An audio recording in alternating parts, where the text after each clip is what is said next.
Big ബോസിൻ്റെ ലൈവിൽ jail nominations ആണ് നടക്കുന്നത്.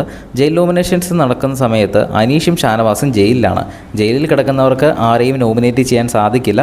അപ്പോൾ ബാക്കിയുള്ള മത്സരാർത്ഥികൾ എല്ലാവരും ലിവിങ് ഏരിയയിൽ വന്നിരുന്ന് ജയിൽ നോമിനേഷൻസ് നടത്തിക്കൊണ്ടിരിക്കുകയാണ്.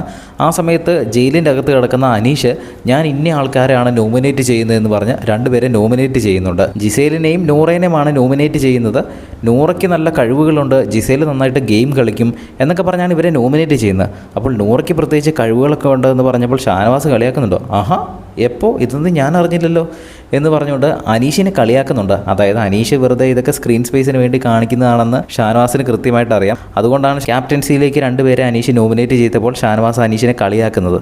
ഇതേ ഒരു സംഭവം നമ്മൾ നേരത്തെയും കണ്ടിട്ടുണ്ട്. അനീഷിന് ആരെയും എവിക്ഷനിലേക്ക് നോമിനേറ്റ് ചെയ്യാൻ പറ്റത്തില്ല എന്ന് പറഞ്ഞ ആ ഒരു ബിഗ് പണി അനീഷിന് കൊടുത്ത സമയത്ത് അനീഷ് എല്ലാവരുടെയും മുൻപിൽ വന്നിരുന്ന് ഇന്ന ആൾക്കാരെ ഞാൻ നോമിനേറ്റ് ചെയ്യുന്നു എന്ന് പറഞ്ഞ് ഓപ്പൺ നോമിനേഷൻ നടത്തിയതൊക്കെ എല്ലാവർക്കും തന്നെ ഓർമ്മ കാണുമല്ലോ. അതേപോലെ തന്നെയാണ് ഇപ്പോൾ ജയിലിൽ കിടക്കുന്നവർക്ക് എന്തായാലും ക്യാപ്റ്റൻസി ടാസ്കിലേക്ക് ആരെയും നോമിനേറ്റ് ചെയ്യാൻ പറ്റത്തില്ല എന്ന് പറഞ്ഞെങ്കിലും ജയിലിൻ്റെ അകത്ത് കിടന്ന് നോമിനേറ്റ് ചെയ്യുകയാണ് അനീഷ്. ഫാമിലി വീക്ക് ആയതുകൊണ്ട് തന്നെ വീക്കിലി ടാസ്ക് ഒന്നും തന്നെ കൊടുത്തിട്ടില്ല. അതുകൊണ്ട് ലൈവിൽ പ്രത്യേകിച്ച് ഒന്നും തന്നെ സംഭവിക്കുന്നില്ല. എന്തായാലും ബിഗ് ബോസിന് കൂടുതൽ ലൈവ് അപ്ഡേറ്റ്സിനായിട്ട് ചാനൽ ഒന്ന് സബ്സ്ക്രൈബ് ചെയ്യുക.